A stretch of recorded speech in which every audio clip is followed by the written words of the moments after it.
Good day, everyone. So today we will be doing a past paper. This year is January 2024. So Jan 2024, number 3. Alright, so let's read that first question. The question says, using a ruler and compass only, construct a triangle ABC. The line AB has been drawn for you. So they told you that AC is equals to 8 and BC is equals to 5. So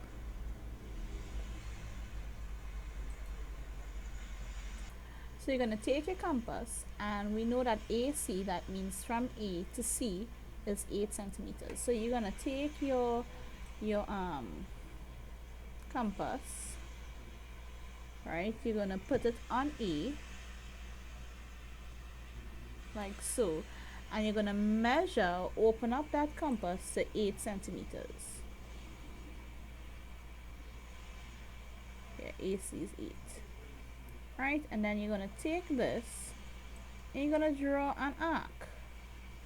So somewhere along this arc is where C is at.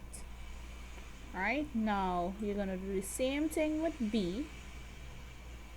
You're going to put your point on B, but they told you that BC is 5, so you're going to open this protractor 5 centimeters.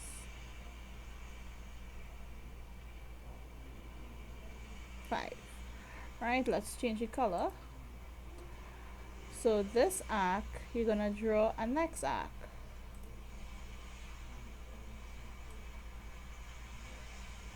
So we know at this point here is where C is located. So you're going to take your line or take your ruler and draw from A to this line here. Ooh, let's change that color. We'll make it black.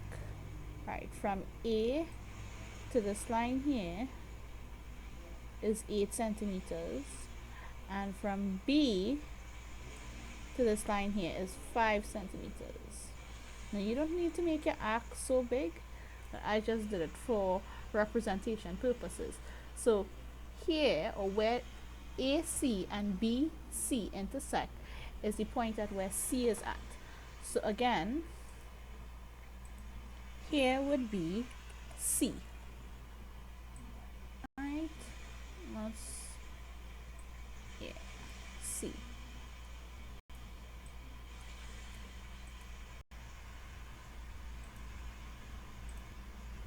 Right, so we know that again this is where C is located. Now let's read the next part of the question. The next part of the question says, measure and state the value of BAC, angle BAC. When they say measure and state the value of angle BAC, that means they're looking at the middle letter, which is angle A. So if you have to find the value of angle A, right, you take your protractor, you simply put it on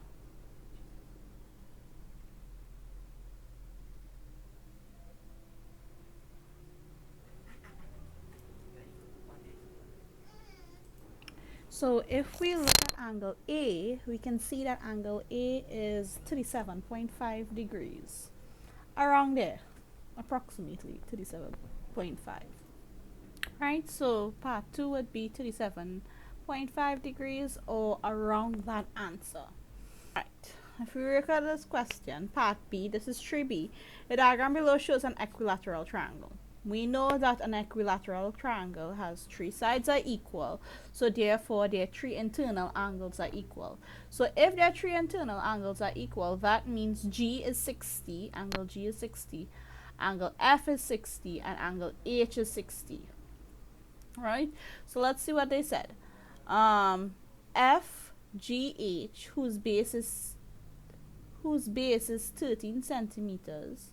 So again, if this is 13 centimeters and it's an equilateral triangle, That means that FH or HF is 13 and HG is also 13. Right? Calculate its height. So immediately you would see that this is bisecting this triangle. So if it's bisecting, that means it is cutting that triangle in half.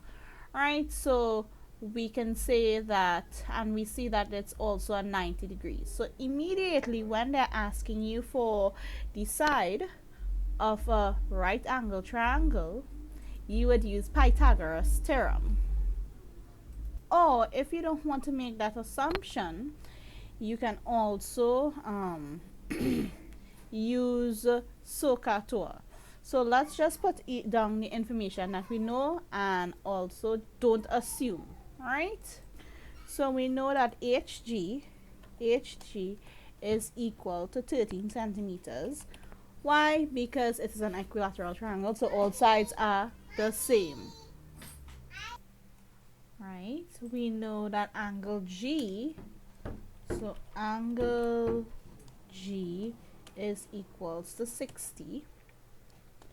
And the side that we're trying to find, which is small h, is now our opposite. So if we have HG, which is our hypotenuse, right, we want to know the opposite, and they gave you angle G, we can simply use our formula sine, right? Why sine? Because sine theta is equal to hypotenuse over opposite.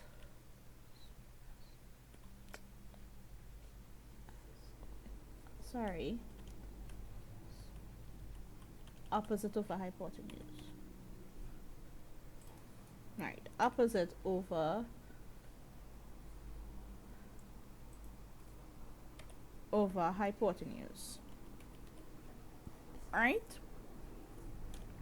So what we'll do is sine 60 is equal to opposite over 13.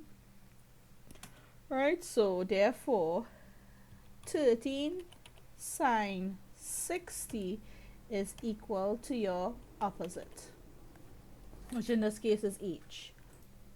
Right? Please make sure that your calculator is in degrees when you put this in your calculator. So my opposite would be equal to 11. Let's make sure 11.26, the two decimal places, 0.26 centimeters. And always put how many decimal places you approximated to 2 dp, right? And that is how you would get the value of each. The next way we could have done it is knowing that that line H split GFG into half. So we know that, let's call this line, let's call this point of intersection here, let's label it as O. Right? So we can say that OG is equal to, hold on, OG is equal to 13 over 2, or 13 divided by 2. So OG is equals to 6.5 centimeters, or 6.5 centimeters. Right? We know that GH is equal to 13 centimeters. We also know that GH or HG, however you want to call it, is our hypotenuse. Right? So we want to find H. What we can do is we can use our Pythagoras theorem. What is the Pythagoras theorem? In this case, it would be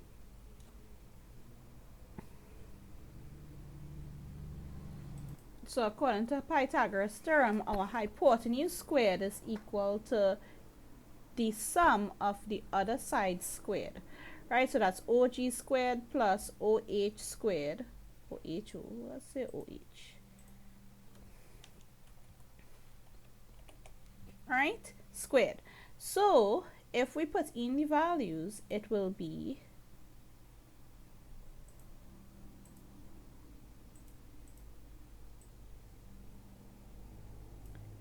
HG, let's just make this a little bit lower, HG, which is 13 squared, is equal to OG, which is 6.5 squared, plus OH squared. Right, so 13 squared is 169 and 6.5 squared is 42.25. So we know that OH squared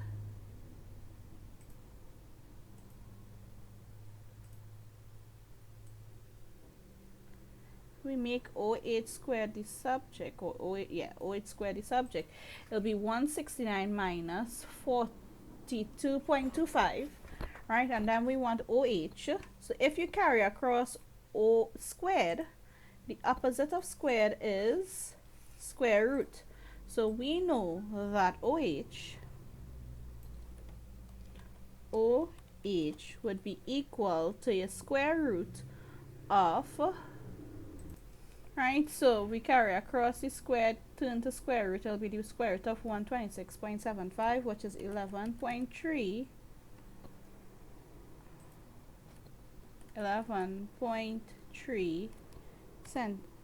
we could say 3 centimeters, and we do this to 1 decimal place, and that would be your answer for this question here. Okay, part C. The diagram below shows 3 triangles, P, Q, and R. Triangle Q and R are images of P after it undergoes a double transformation. Describe fully the transformation that maps triangle P onto R. So what I would say is, first off, we look at the orientation of P and R. We can clearly see that this was a translation, right?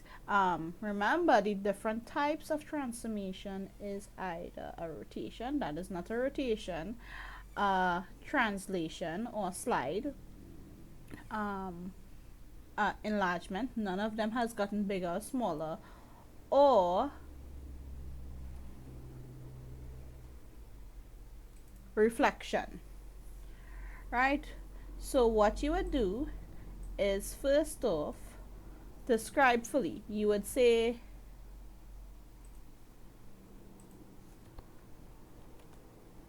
object P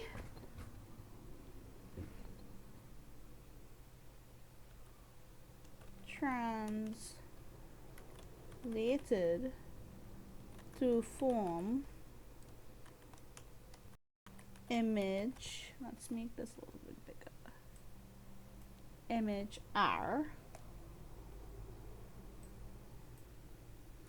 right? And let's see, so if it goes along your x-axis, we're taking this point 1, 2, so it moved along the x-axis 2 units to the right hand side,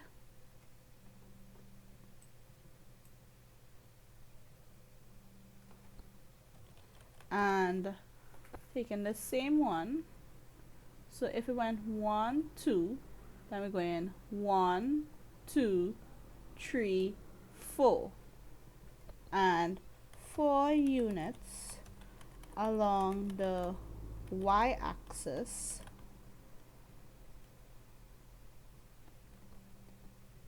in a upwards direction,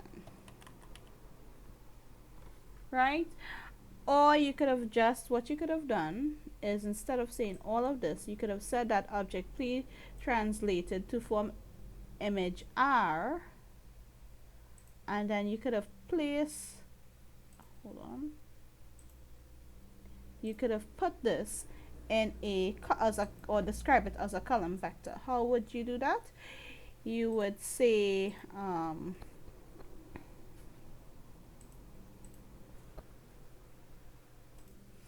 or you could have said object P translated to form object R and put 2, 4. The column vector tells the person who is reading that, listen, it moved. Remember, the values on top is the movement along your x-axis, and the value at the bottom is the movement along your y-axis. Y-axis. Right, and that is how you would describe this fully. Let's put this on this side. Right, let's read the next question. Next question is R onto Q. R onto Q. So we're going from R to Q. Now we can see that Q is flipped. So whenever it is flipped, immediately you think about reflection. Now what you would do is you would say that image R was reflected to form image Q, right? And before you even finish that, you need to put where the location of your mirror line is. Now, to find the location of your mirror line, what you would do is you would count the distance from one coordinate of your from your object to image. So let's say 1, 2, 3, 4, 5. So your mirror line would be somewhere in between that 5. So 1, 2, 3. Sorry, I counted 5. 1, 2, 3, 4. So our mirror line would be 2 units away. How did I get 2 units? It will be 4 divided by 2, right? So it will be 2 units away from the object, or 2 units away from the image. So 1, 2. So our mirror line will be located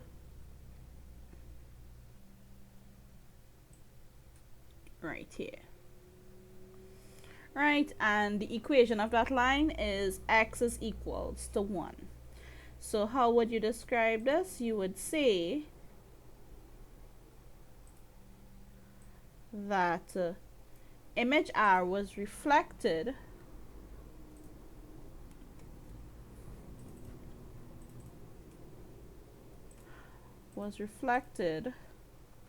on the mirror line x is equal to 1 to form image R. That is how you would describe your translation as well as your reflection completely.